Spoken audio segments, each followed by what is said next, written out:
right, well, welcome back to the channel. My name is Kevin. I'm Tarsha. And this is, of course, Conversations with the Crawleys, where we have conversations about faith, family, relationships, and mostly recaps, reviews, and commentary on some of our favorite TV shows.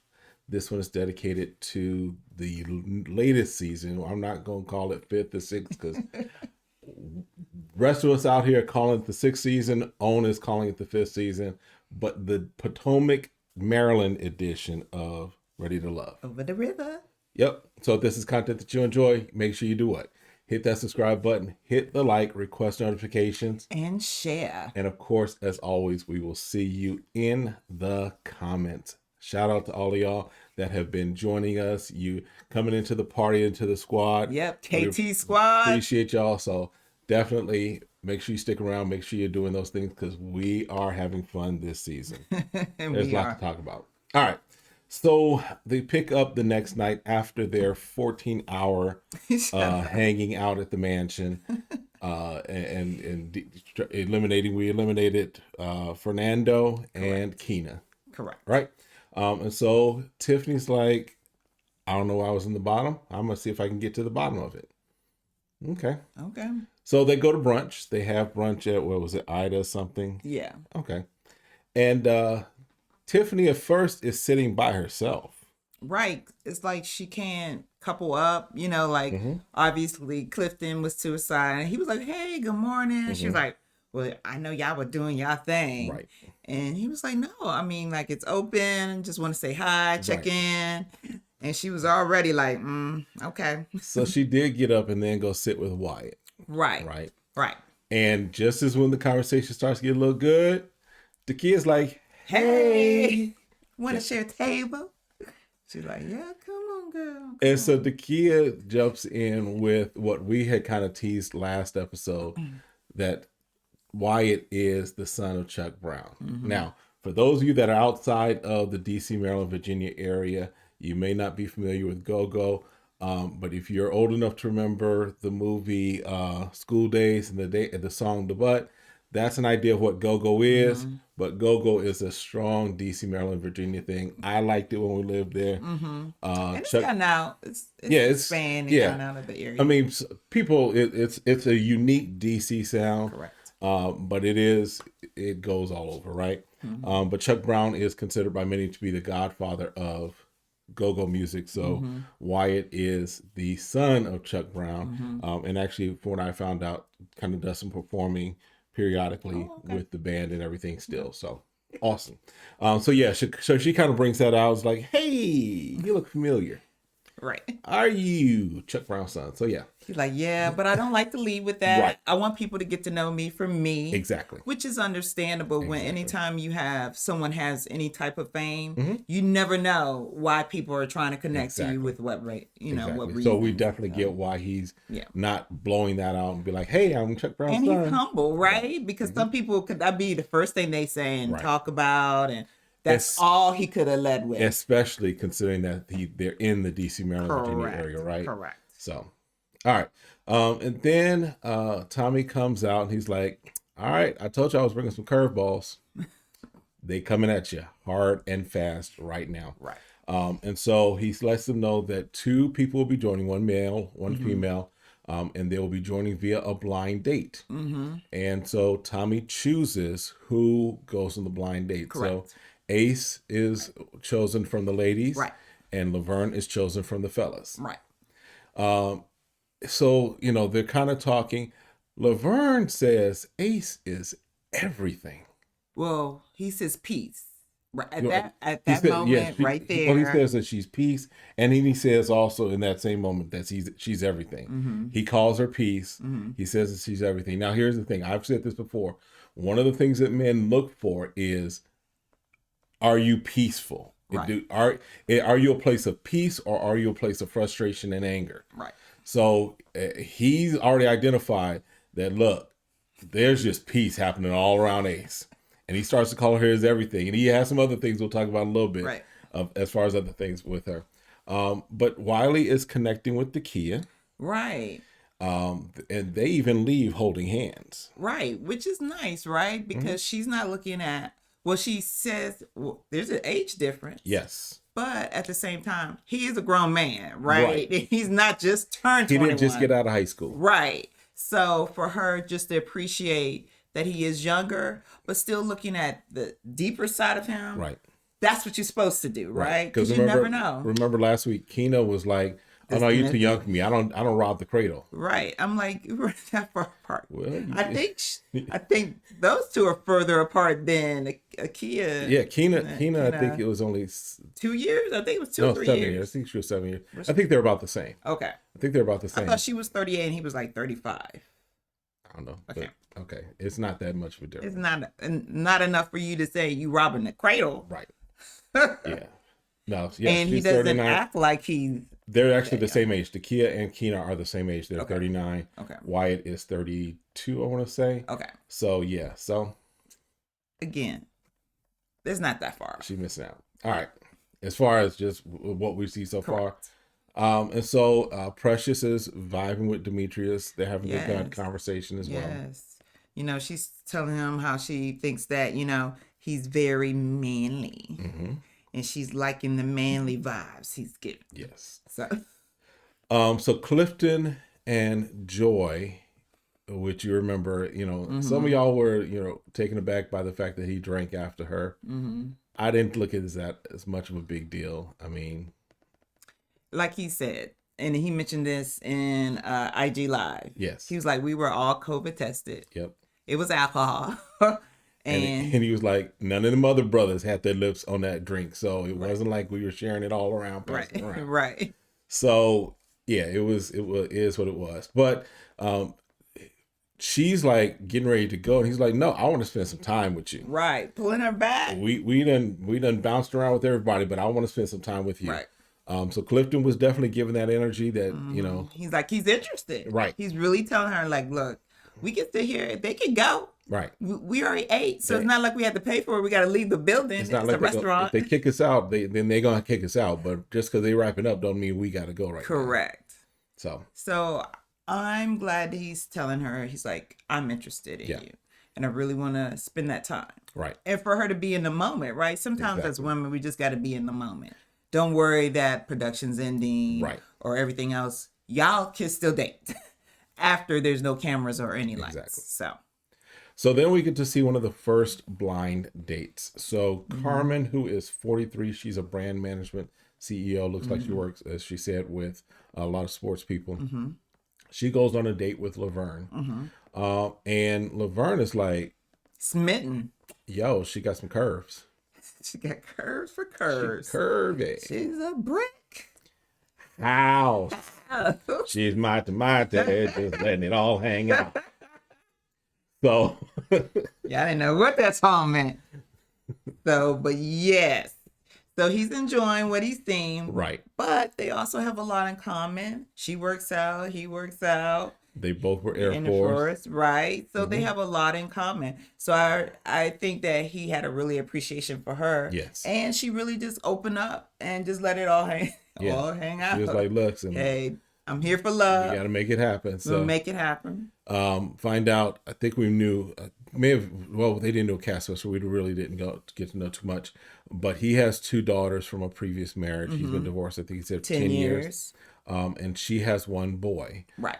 So that one of the things that has been kind of an issue, if you will, between individuals in previous seasons has been if one person wants kids and the other one doesn't, things of that nature. So for these 2, that's not an issue, right? They each have their own kids. Doesn't seem like they're. But he does want to get remarried. Right. So that's a key thing, right? So they are definitely really vibing. On the other side of town, Cornelius, we get to meet Cornelius, who's 41. He's a real estate investor and agent. He says he's a millionaire. Yeah. Yeah. When you get 1 million, you're a millionaire. Yes. So he's like, and that's really not nobody. He is right. $1 million. And especially, I mean, if you're thinking about if he's a millionaire liquid, right, or if he's a millionaire in assets, right? Because if it's tied up in house and everything, right, it's great and all to have that and have that availability if you need to, but you can't liquidate it that fast in the middle of whatever's going on, right? It may take a while. But he's like, look, it's not that much. He's got his hustle still going. It looks like to get more, but he's never been married. He says that they call him Cousin Cornbread. Right. Now, bruh, I'm sorry. Don't call me that. Don't call me Cousin Cornbread.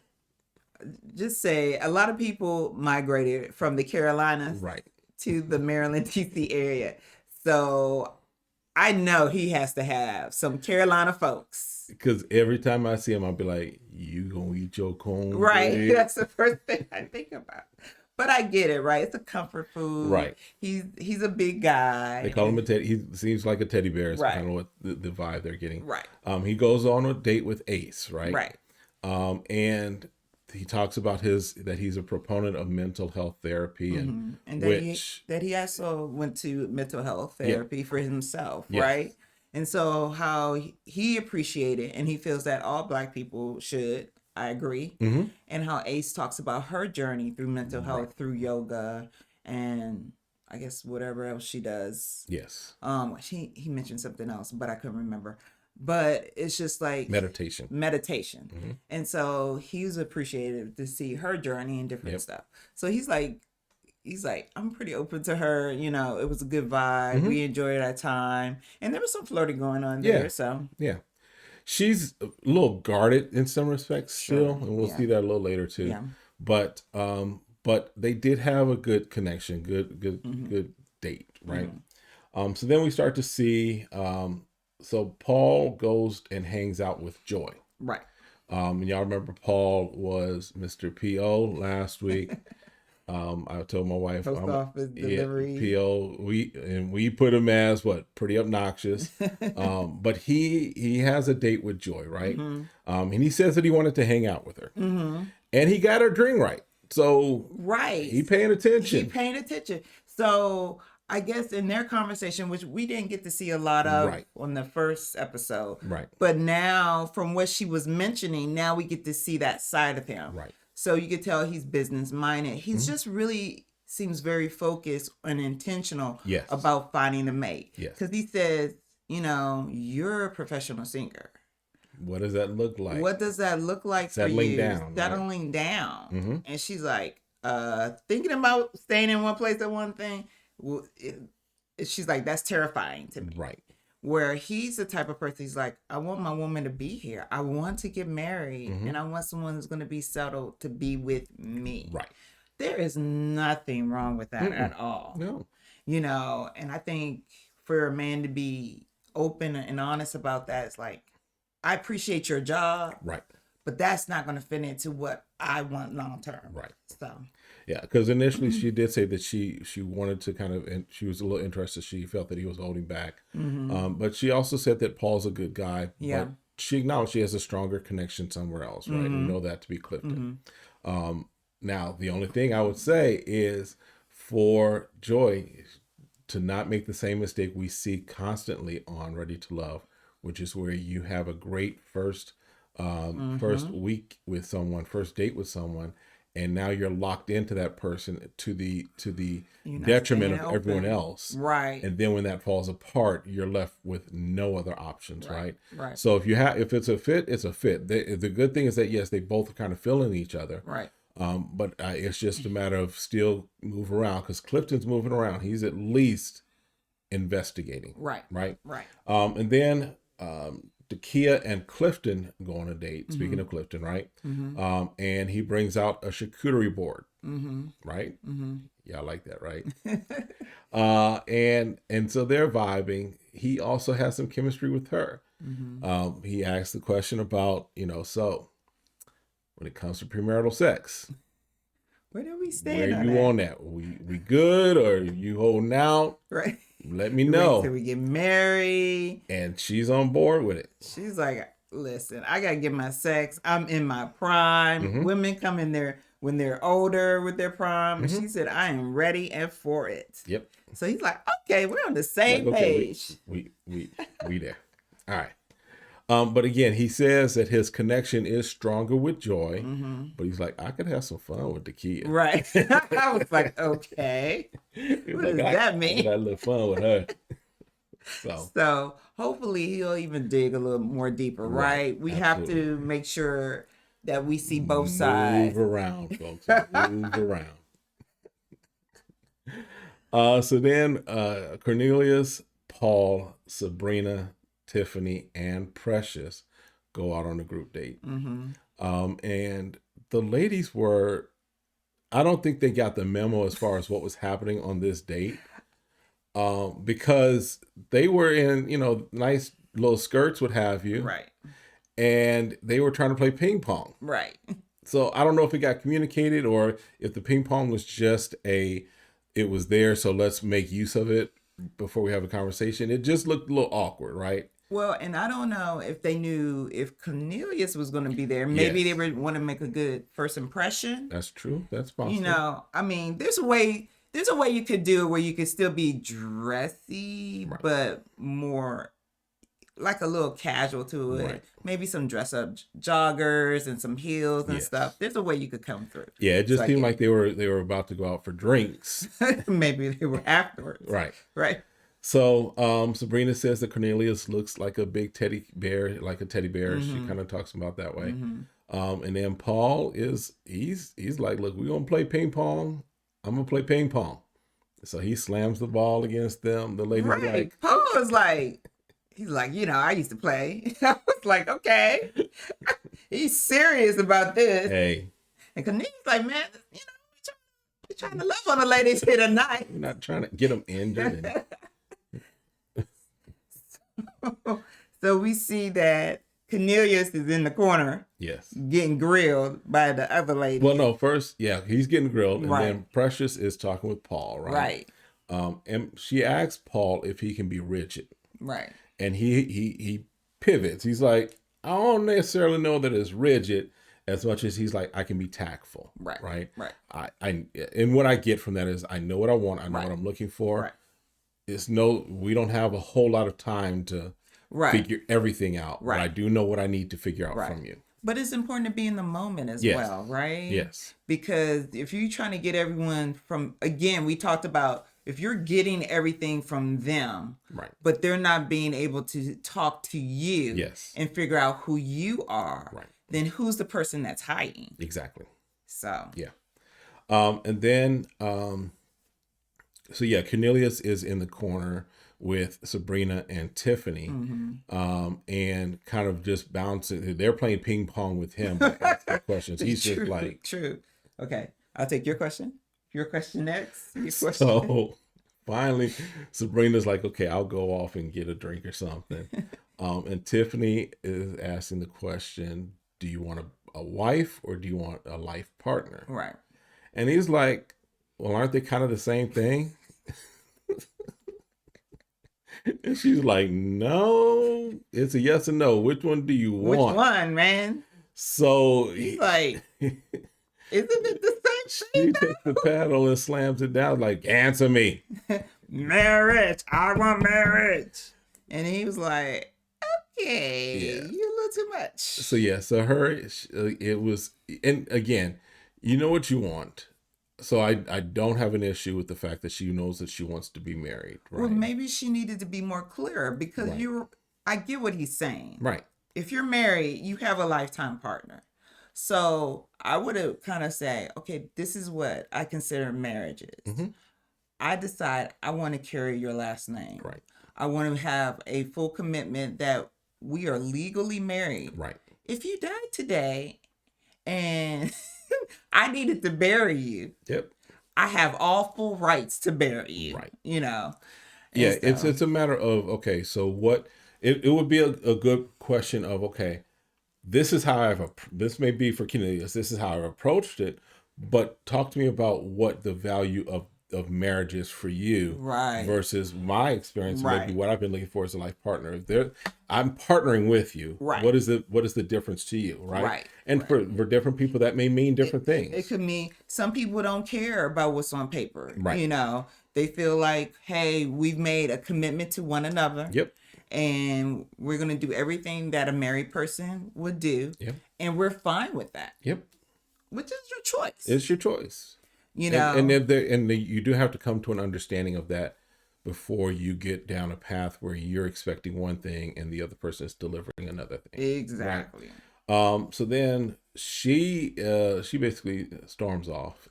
Pretty much. Like, she had an attitude. Like, I was like, okay, what's going on with Tiffany? Then she sits down with Paul and Precious. And Paul was like, since you're here, we got to deliberate soon. So I need to go ahead and get in it. So Tiffany, if this was a poetry bar and you had to give a poem, and she's like, I'm not really into that. I don't really do all that. Paul gave one of them Google interview type questions. Like, if you were in a blender and you were shrunk down to a minuscule size, how would you get out of the blender? Go.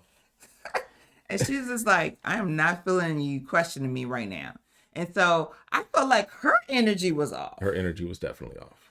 Because again, I get where Paul's going. Yep. So it's like, okay, Paul, I hear you. This is how I feel about what you're trying to say.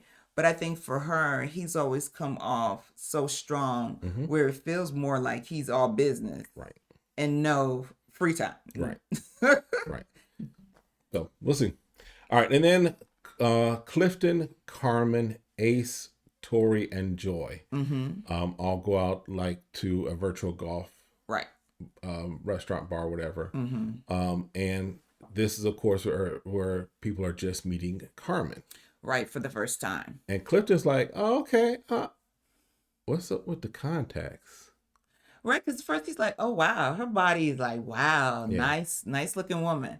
And then he said, I look, and she got blue contacts. He's like, I felt like I was seeing cheese. Like, I don't think I would have gone that far. But I was like, so I guess he's not into color contacts. Right. But her hair's real. Her hair is real. Yeah, she made that known. Made a point of saying that her hair is real. That her appreciate the long hair, the real long hair. So Joy and Tori pair off, right? And so they're talking. Clifton and Carmen pair off. And Ace is like, okay, I'll go get a drink. She like deuces. So she was at the bar, chilling on her phone. She's like, she might have been meditating a little while there. She might have been meditating while she was there. but they were all having a good conversation. Right. But Clifton, I'm gonna give kudos to Clifton because he's very Clifton, self-aware. He's very in the moment, very aware, and not again. He's not locked. He's locked in on Joy, but not where he has blinders on and sees no one else. Right. So he goes and is like, hey, let me check on her because she's off by herself. Right. Is she good? Right. And she's like, I didn't want to, interrupt. And well, he's like, you're not interrupting. Right. We're all kind of in this thing. Right. And you kind of made a good point that maybe for Ace, she didn't feel a connection with the two guys and therefore kind of was like, I'm good, maybe not interrupting their connection, right? Right, because you want to give people a moment. You want everything to be genuine. And if she's the type of person that believes in a flow, if everyone's vibing at that moment, give them that moment. Yeah. So that means she has to be secure in herself and who she is as a woman. And she's like, I could go over here, get a drink, and then, once y'all... And be good. And then we can come back together because I think if you didn't notice in one of those clips, I think it was Carmen was like, hey girl, come on back over, come back over. We're ready to get back into playing the game or whatever, because the men, there was 3 of them, right? It was 2 men and 3 women. I mean, it was only 2 of the men and 3 of the women. Right. So obviously they haven't got to meet Carmen at all. Right. So someone was going to have to allow that time for the men to meet Carmen. Absolutely. And so I think a man will appreciate that more, that you said you're going to do your own thing and wait to see what else occurred. Yeah. So, and so while this is going on though, Tori and Joy are having a conversation. Right. And Tori is basically like, look, if you let me hit, I'm going to beat it up. Right. Like, I'll reach your kidneys. If I could, I'll get to your heart. Whatever is necessary. To make you sing, girl, I will make you sing. And she was like, okay, can you leave my kidneys out of this? They ain't do nothing to you, bro. They all right. They good. But, so they're flirting. Yes. But Joy's still like, nah. She's like, he might be able to hit them kidneys, but he ain't giving me no meat and potatoes. Right. He has no depth as far as what she was getting, right? Right. And she again is feeling Clifton, and they even again connect at this date. So they are a couple that is progressing, right? As far as we can see. So we shall see. So the brothers go to the Gentleman's Lounge. Yes, the steakhouse. The DC steakhouse. And so Laverne, who of course we know went on the first date with Carmen, says Carmen could be it. And Tommy's like, pump your brakes. Bro. Pump your brakes, man. I can't with you right now. Let's go on to somebody else. Because he's like, she just got here. Like literally none of the other dudes really met her yet. Right. And you already trying to stake claim to her. Yeah. When you need to just say, we had a really great date. Feels like a really good. I found a connection with her. Right. And keep it moving. Now, if he was smart, he'd been like, nah, bro, she ain't it. Keep that in your back pocket. Let everybody else go in there kind of with preconceived notions that maybe she ain't it, but you on the down low sliding in. That's how you do that. That's how you do that, babe. That's how you do that. Right? You don't let everybody know what you got. All right. So, of course, the conversation goes to, okay, who's feeling who? Tori's like, I'm feeling Sabrina and Joy. Clifton is feeling, of course, Joy and Tika. Paul says, no, Paul, if you watching, we interview, we're going to have to talk about this because we didn't understand. You said something about Tika was all cool and everything, but after 9 o'clock, she liked to be thugged out. Right. Even Tommy was like, let's move on from you because I can't talk to you right now. So you're going to have to explain that one. I don't know what that meant. But Paul was not then as far as who they weren't feeling, right? Paul wasn't feeling Tiffany. Laverne said he had a good conversation, was having a conversation with Sabrina, and then she had to get off the phone and she ain't call him back. She's like, she still had him on hold while she was taking another call. So, yeah. And y'all remember Sabrina seemed to be high on a lot of folks' lists. So not sure where she falls right now. Right. She sounds like she's coming down from the list a little bit. And then Wiley said he could not get past yoga with Ace. Right. He was like, all I know is she does yoga. Right. And that's it. I don't know anything else about the girl. And then Laverne. He says she is Michelle Obama. She is Oprah. She is Beyonce. And I think any other famous black woman. And I think he was about to mention some others before Tommy was like, wait, what? Stop it. Like, she's peace. She's love. She's earth. She's water. She's wind. Earth, wind, and fire. Right. Do you remember the 21st night of September? So I'm like, but you didn't say she was your one. You said Carmen, who you just met, was your one. Why you ain't calling out Ace as your number one pick? So who is she good for? Yeah. Your sister? Like for being your sister? I'm confused. So we're gonna see kind of how Laverne. Well, I'm like, is he treating her like a friend and saying all these good compliments about her? Is she like I see? Because I think he sees beyond just the surface with her, which is fine. I get that. They may have had conversations, right? But it's like you are hyping this woman up while also on the other side saying that this is the one. So I get it, but it's like, is she in your top? Right. That's what we got to figure out, and that's what we need to know. So then we find, the question comes, okay, who are the bottom two? And Tommy's like, look, y'all got to go handle this. Y'all got to be gentlemen. Let them down easy, whoever you are letting go. So Paul meets up with Tiffany. Wiley meets up with Ace. And Tiffany, the initial part of the conversation is about the questions. She's like, you come with all these questions, what have you. She's like, can we just have some conversation? Try to get to know each other. He's like, that's fluff. And she's like, I prefer the fluff. And she's getting a little upset and feeling like she's annoyed. Yep. So the same energy she had at the group date, it's carried over. Oh, it's a storm. She just has that energy of, I'm annoyed, I'm bothered, and don't ask me the wrong question. And I didn't agree with the earrings. Them earrings I didn't pay attention. off. I didn't pay attention. I couldn't help. It was like total focus. The attitude was killing it for me. So it was just like, I didn't care what she had on.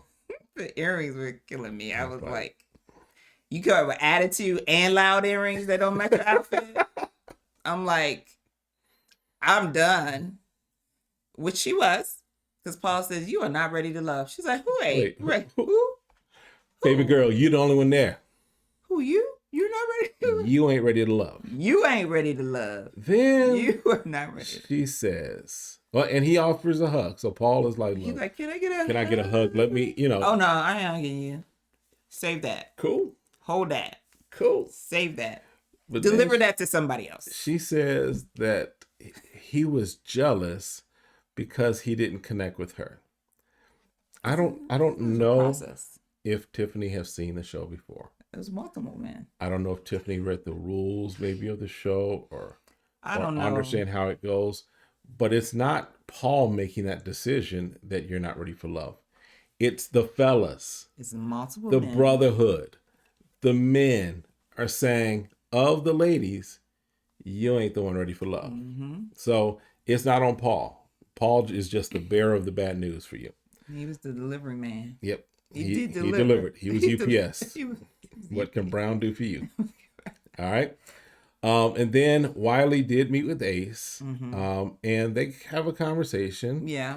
And he started to feel a little bit more like, okay, I got past the yoga. Yeah. We're going to talk about no more yoga. Because he's like, I'm ready. I want to start a family. And she's like, okay, yeah. So they're at least having a good conversation. Now, I didn't understand why he got up and stood up and went around to deliver like the message as far as where she was with the process. It just seemed a little weird to me. I don't know. It was like, at first I thought he was going to deliver bad news. That's why he went over there. Like he was going to give her a hug or something. He was going to catch her if she fainted or something. Right. So I was like, he was going to dismiss her like, you're not ready to love. Okay, baby, let's stand up. Exit, stage left. But he was like, he just came over to be like closer. I don't know. I didn't get it. But at least he was able to, they could see eye to eye. And he was able to deliver the news that she is ready. Here's the thing. Yes. So here's the thing we were checking out because Wiley compared to the other guys seems like short.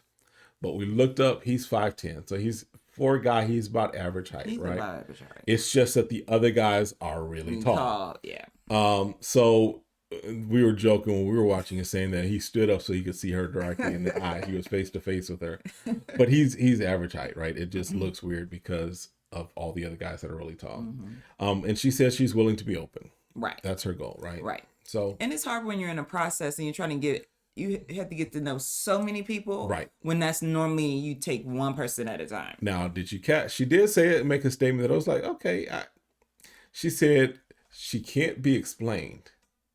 She has to be experienced. I was like, okay. That's a nice quote. But listen, that's a nice tagline. Yeah. I'll give it to her. I was like, hey. Hey. I'm not explainable. I have to be experienced. So, hey, shout out to Ace for that. Okay. Or Peace, as Laverne wants to call her. I still don't know about the Michelle and the Beyonce. That's a lot. That's an interesting combination. Of pressure, too. I mean, you're an Obama and an Oprah. That's like two. And then Beyonce in there? Right. All right. So anyway, we'll see what happens next week. Already it looks like Joy is trying to kill Clifton because I guess he's allergic to coconut, and she serves him a dish or something with coconut in it. So, but we'll see what happens next week. But yeah, just to review, Tiffany is gone. She took her attitude elsewhere. And we will see what happens with the rest of these couples. Yep. All right. So that's it for this time. Have a great one. Be blessed. We'll see you next time. Bye.